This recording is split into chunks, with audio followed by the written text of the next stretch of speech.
Usually try and keep this channel like G to PG, right? The top of knot I've had, I don't think I can.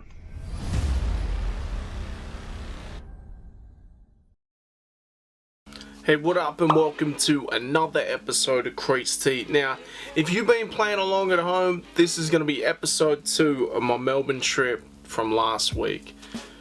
Now, you know, a little bit of travel, a little bit of sightseeing in the first one, and definitely a bit of sneaker shopping as well. This one's got a bit of everything. Yesterday the weather wasn't even that crazy. Like, I was walking around, felt pretty comfortable. I've literally got the aircon on like 30. It doesn't even feel like warm or nothing. I step out to the other room and I'm freezing. Might have to get a puffer jacket or something. I've seen Culture Kings got them Jordan ones on sale. If I go to the Culture Kings in Melbourne and it's there in my size, I'm copping. So day 2, I was told that the DFO at South Wharf that we'd been to the day before was okay, but apparently Uni Hill got all the good stuff. So it was a little bit more of a drive, I think. I want to say like maybe 20 minutes the other direction, but because we had the car, we could do that, make it a little bit easier, and we headed out there. I think I completely underestimated how cold it was going to be. Day 1 threw me because it wasn't too bad. It was like Newcastle-esque. Today I'm going to need some serious winter gear.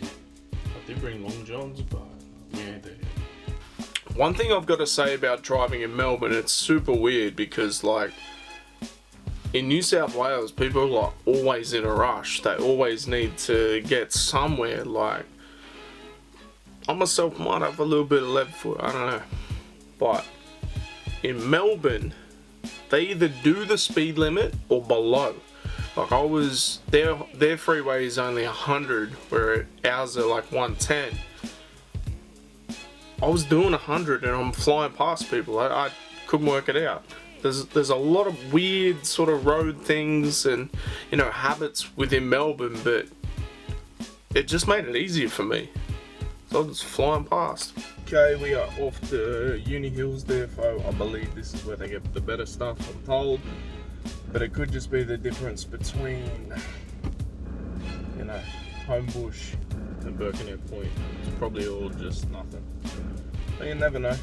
I'm hoping. I saw on Culture Kings they got the Jordan puffer jackets in my size for 130 down from 200 something.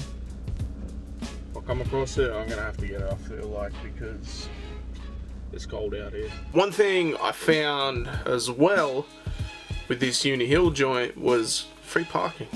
There's not a lot of free parking in Melbourne, let me tell you. Something weird about Melbourne, man. Like, everyone either does the exact speed limit or like under. No one really speeds. It's pretty crazy. I don't know if the speed cameras are like that, but like I'm in the far right lane just doing the speed limit and passing people. We're at Uni Hill, DFO. Let's see what I got.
South Wharf, but it's Still trash.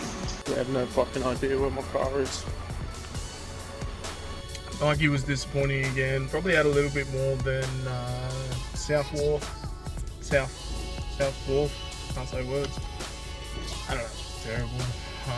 The only really thing I found some stuff in was the Polo store. So basically, got a really nice bucket hat and hoodie that I already had in black. I got it in navy now. So factory had like basketball shorts down to $10. I already got a pair of their basketball shorts. They're amazing. So for $10, I'll get another pair. Yeah, it wasn't really much. Gonna head back towards the city. Try and hit up Culture Kings and places around there. If we can get some decent parking. Let's see. Now, you know, we had the regular sort of things. We had Saucony. We had, you know. Actually, Saucony's not that regular. I don't think I've ever seen a Saucony factory outlet anywhere else. Nike, Adidas, Puma, Under Armour, Calvin Klein, Polo, everything like that. If I'm being honest, the only stuff I really copped was Polo. And I don't even think they had good stuff, good Polo stuff at the other outlet. But yeah, got myself a jacket and a bucket hat. I think I might have the bucket hat here. 2,000 years later. It's, you know, what was it?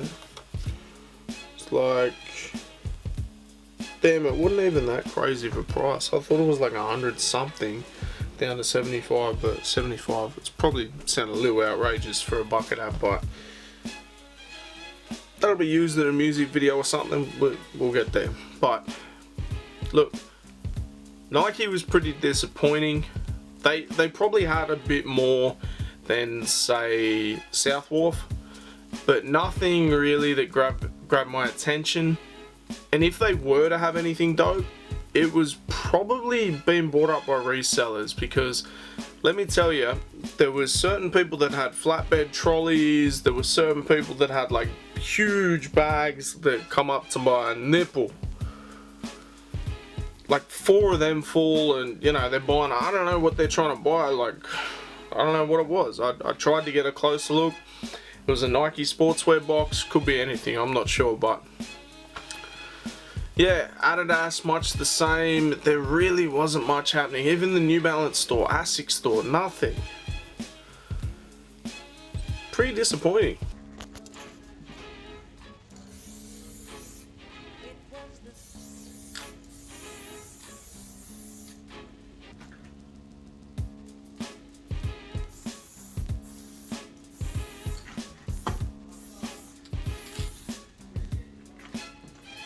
Before you go nuts and go, oh no, why would you do such a thing? This is actually something that the bar has to, I mean, if you can't prevent graffiti in Melbourne in bars and that sort of thing.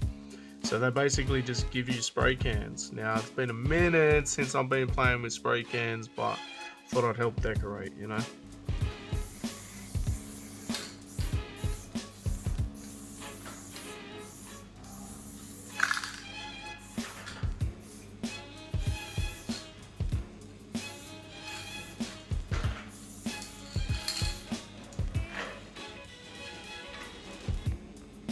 Now, I was going to have each day sort of be its own video and everything like that, but I don't want to stretch this out too crazy. Then I realized not much really happened on the Wednesday, because I met up with a mate of mine who just bought a bar in Footscray. If you're in Melbourne, Footscray area, go check out Half Naked Almost Famous. Do incredible food, great vibes, always playing dope music. And if the bar's closed and you know the owner, they'll let you pour your own drinks. No, they won't. No, they won't. No. But yeah, we started off there. Went into like, man. You can just see for yourself. It was a bit of a blur. Classy McDonald's. Mr. Hive's kitchen. Catch it once or catch it twice. Holy moly. That's what she said. Sharp.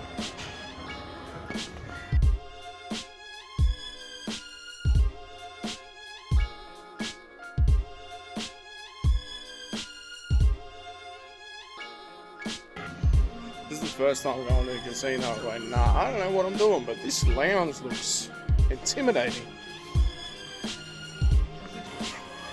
Yeah, I'm long. Yeah, so what?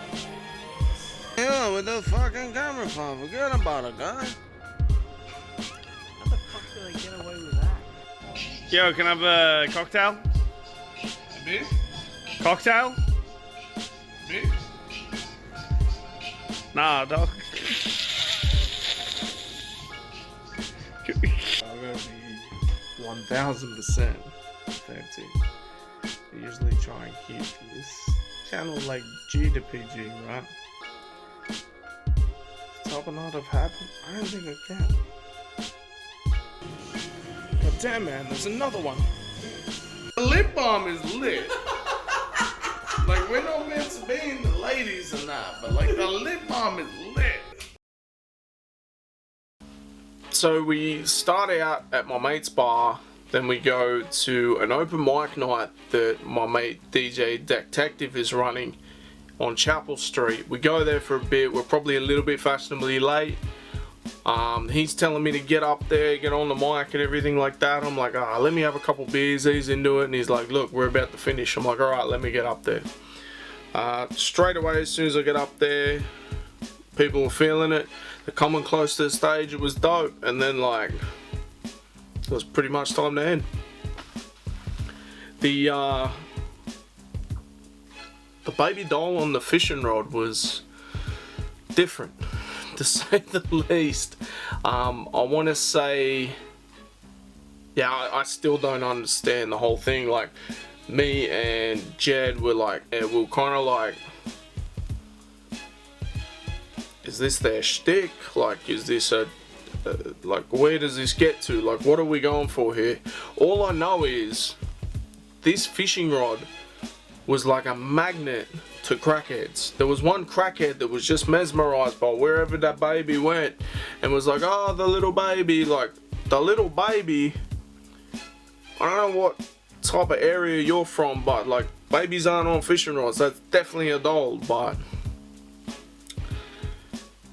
we went to Crown Casino, it was a mess, and then we ended up back at the bar where we started. It literally got to the point where I didn't even realise the time. Got an Uber back to my accommodation, and turns out it was like 6:30 in the morning when I got back to my accommodation. So I don't know if you should expect too much from the next video, but this one was a little messy. I even, at some point, I don't even remember doing this, sent my mate this video after beating him in 2K, because he'd been talking all the smack for years about me not playing real 2K because I play online and everything like that. We're gonna roll this. Bro, I just want to talk about like how you've been calling dog shit for years about me playing like real 2K, and then I beat the fuck out of you. Please. Wednesday was a mess, absolute mess. I had something I had to do, like a Zoom call earlier in the day, and then, you know, obviously had the open mic night that my mate was running. I had to catch up with Scoob to get him his Jordan 1 Visionaires. Of all the jobs I've ever done, never done personal shopping, but here we are. But, you know, this has been another episode of Creased, bordering on Geordie Shore, Jersey Shore, whatever, but look, we're just giving you the highlights of this. I don't want to get too crazy into it because we do want to keep this G to PG. We want to keep this sneakers, and let me tell you, look,